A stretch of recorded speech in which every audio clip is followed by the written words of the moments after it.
body fluid and its circulations. Constantly supplied with oxygen nutrients, basically constantly supplied with oxygen and nutrients through the blood. Glucose এখান থেকে oxygen যাবে, ATP mainly এটা সেলে যেখানে respiration হচ্ছে,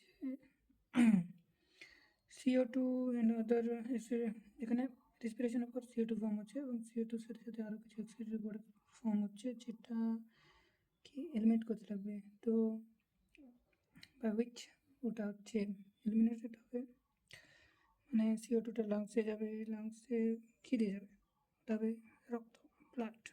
CO2 and other auxiliary products should be constantly eliminated. Lower invertebrates like sponge, Sporifera, Hydra, Coelenterata was surrounding H2O to circulate O2 nutrients through body cavity as well as for elimination for the excreted product. এবার কিছু lower ইনভার্টিব্রেটস যারা আছে স্পঞ্জেসের মতন, Hydra বা সিলেন্ট্রেটা, এগুলো স্পঞ্জেস তারা কী করে, তাদের মেনলি শরীরের মধ্যে এরকম টাইপের ফুটো থাকে, শরীরের মধ্যে এরকম টাইপের ফুটো থাকে। সো বেসিক্যালি যখন জল মানে মুভমেন্ট করে, মানে ওয়াটার মুভমেন্ট করে ওই টাইমটা এই ফুটো দিয়ে জলগুলো ভিতরে ঢুকে, এবার এই জলের মধ্যে অক্সিজেন এবং নিউট্রিয়েন্টস এইসব জলের সাথে সাথে ঢুকে যায়। তো কী করে স্পঞ্জেস কী করে, এখানে ওসবগুলোকে ট্র্যাপ করে নেয়, অক্সিজেন আর নিউট্রিয়েন্টসগুলোকে ট্র্যাপ করে নেয়, তারপরে ট্র্যাপ করে নেওয়ার পর বাকি সব জিনিসগুলো এদিক দিয়ে এক্সিট করে দেয়। সো এই ফুটোগুলোকে মিলে অস্টিয়া বলা হয়, অস্টিয়া ওপেনিং। তারপরে আমরা যদি আসি, এটা তো লোয়ার ভার্টেব্রেটসে, মানে লোয়ার ইনভার্টেব্রেটসে।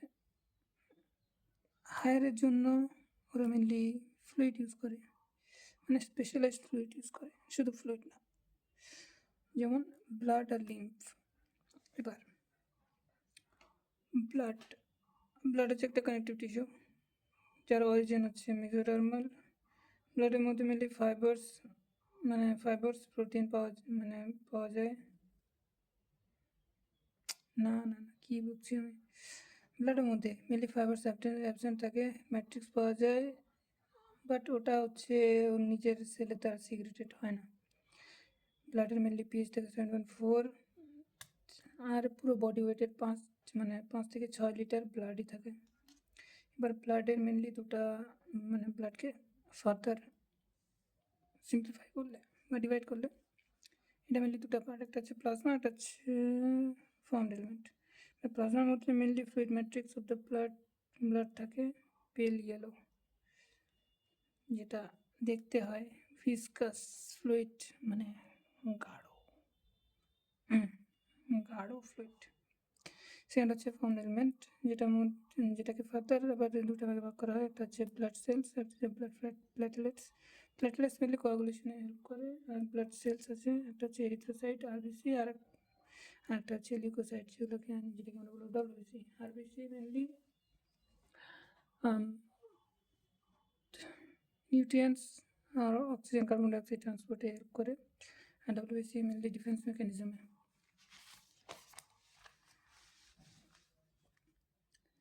দেন আসলাম প্লাজমাতে। প্লাজমার হচ্ছে 3টা পার্ট। প্লাজমা হচ্ছে ব্লাডের ওভারঅল 55%, আর সেই প্লাজমার মধ্যে 90 থেকে 92% তো H2O থাকে, তার 6 to 8% থেকে প্রোটিনস। এবার প্রোটিনসের কয়েকটা এক্সাম্পল দেওয়া আছে, অ্যালবুমিনস, গ্লোবুলিনস, আর হচ্ছে ক্লটিং প্রোটিন। অ্যালবুমিনস যেটা হচ্ছে মেনলি অসমোটিক ব্যালেন্সে হেল্প করে, গ্লোবুলিনসের অ্যালফা, বিটা অ্যান্ড গামা। এবার অ্যালফা বিটা মেনলি হচ্ছে ভিটামিন আর হরমোন ট্রান্সপোর্টে হেল্প করে, আর গামা মেনলি হচ্ছে ডিফেন্স মেকানিজমস, মানে ইমিউনোগ্লোবিন। গামাকে যেটা বলবো IgA, IgB, কী ছিল। তারপরে আছে ক্লটিং প্রোটিন, যেগুলো হচ্ছে রক্ত জমাতে হেল্প করে। সো বেসিক্যালি এখানে দুটো এক্সাম্পল দেওয়া আছে, একটা হচ্ছে 15 জানা, একটা হচ্ছে প্রথম বিনস। এবার মেনলি এই ফিব্রিনোজেন্স আর প্রোথ্রম্বিনস ব্লাডের মধ্যে ইনঅ্যাক্টিভ ফর্মে থাকে, যেটাকে মেকানিজমে আনার জন্য কিছু একটা প্রসেস করতে লাগে, যার পরে ওরা হচ্ছে ব্লাড ক্লট করবে। ঠিক আছে। তারপরে লাস্ট আদার সলিউটস, মানে প্লাজমার মধ্যে H2 আর প্রোটিন ছাড়াও আরও কিছু জিনিস থাকে যেটা হচ্ছে প্লাজমার মধ্যে in the form of dissolved, মানে ডিজলভ হয়ে থাকে।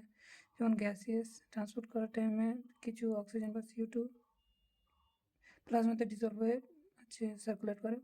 হরমোনস থাকে, হরমোনস মেনলি ব্লাডে না আসলে ওটা ট্রান্সপোর্ট করে কী করে এক্সক্রিয়েটরি প্রোডাক্ট, যেমন CO2, তারপরে যা যা হয় ওয়াটার এগুলো সব। দেন থাকে হচ্ছে ওয়াটার থেকে না যায় আয়ন্স থাকে, সোডিয়াম,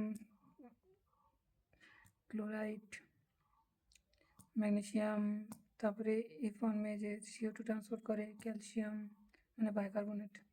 দেন নিউট্রিয়েন্টস থাকে, গ্লুকোজ থাকে, অ্যামাইনো অ্যাসিড থাকে, যেটা হচ্ছে মুভ করতে থাকে। লাস্ট হচ্ছে সিরামটা এমন একটা জিনিস যেটা হচ্ছে প্লাজমা থেকে আমরা যদি ক্লটিং প্রোটিনস বা মানে ক্লটিং ফ্যাক্টরকে যদি আমরা যদি বাদ দিয়ে দিই, যেটা পড়ে থাকবে সেটাকে আমরা বলবো সিরাম।